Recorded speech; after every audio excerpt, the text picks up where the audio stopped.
the brain drain moves north to Canada, North American banks are leading in AI, and the hackers at the Cult of the Dead Cow develop some new tools to enable more user privacy. These are the top tech news stories on today's Hashtag Trending. I'm your host, Jim Love, CIO of IT World Canada and Tech News Day in the US.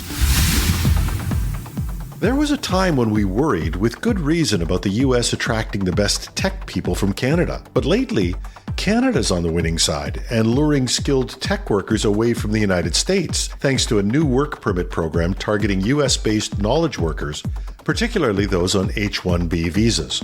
The Canadian government introduced the program last month, offering a 3-year work permit that allows professionals to work for any employer in Canada. The program was so popular that it reached its first-year target of 10,000 applications in less than 48 hours. The U.S.'s complex immigration system and long wait times for permanent residents and its penalties and threats of expulsion for those who lose jobs like they did during the tech downsizing have made countries like Canada, which offer a path to permanent residence in as little as 6 months, a more attractive place for foreign tech talent.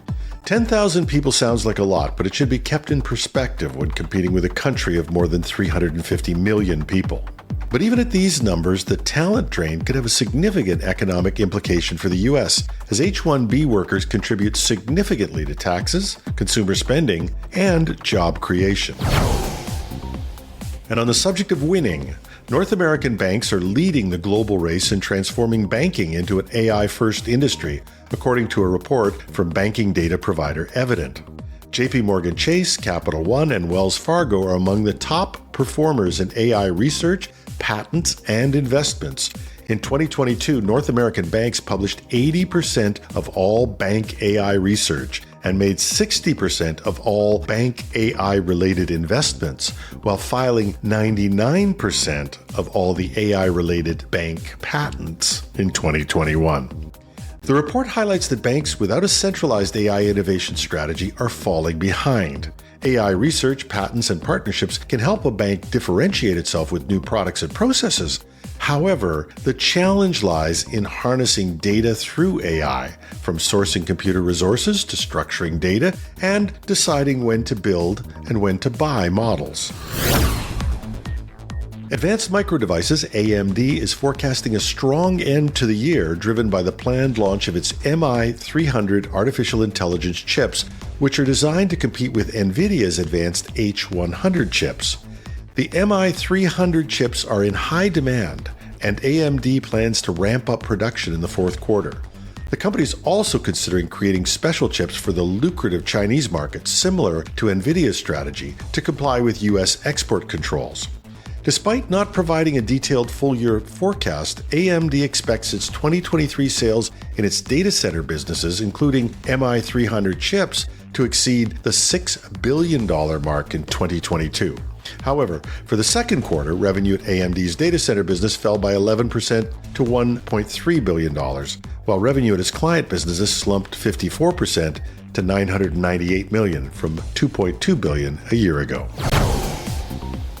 The renowned hacktivist group, Cult of the Dead Cow, famous for developing innovative hacking tools, is now developing a system called Veiled that will enable the creation of messaging and social networking apps that don't retain users' personal data.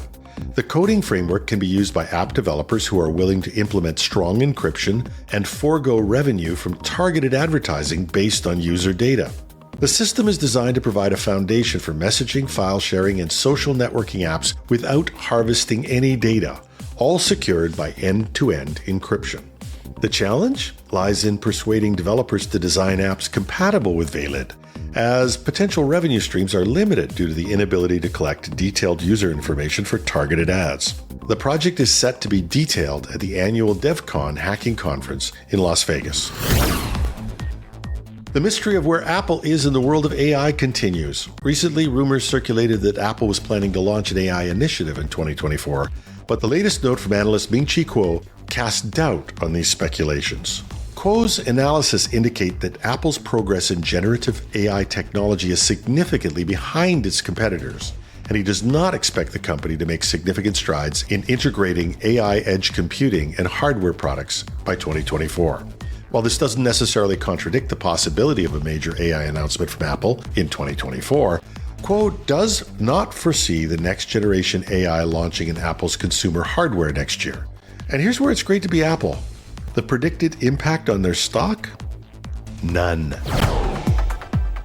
Let me get this straight. You pay to hide the thing you paid for, which you were supposed to hide, Social media platform X, the artist formerly known as Twitter, has introduced a new feature allowing paid users to hide their verification checkmarks. The move follows the company's decision to offer paid verification with the relaunch of Twitter Blue, now known as X Blue. But even if you pay to hide the checkmark, it may still be visible in certain places. The feature is designed to allow users to enjoy subscription benefits without displaying their verified status. You'll see there was a dispute over paid verification, and it became difficult to differentiate between the traditionally verified accounts of notable individuals and users who had paid for the checkmark. Okay, hands up.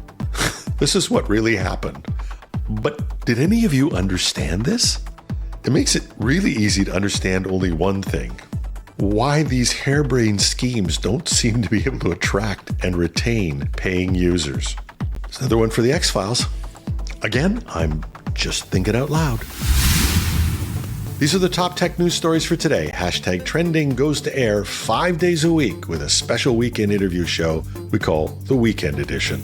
You can get us anywhere you get audio podcasts, and there's a copy of the show notes at itworldcanada.com/podcasts. We're on YouTube 5 days a week with a video newscast, only there we're called Tech News Day, and we're part of the ITWC channel. And if you want to catch up on news more quickly, you can read these and more stories at technewsday.com and itworldcanada.com on the homepage. We love your comments. I've continued to shorten the stories this week, still dying to know whether people find this to be a better pace or a more enjoyable experience. You be the judge. If you've listened this far, you're the audience we're trying to reach. So please go to the article at itworldcanada.com/podcasts.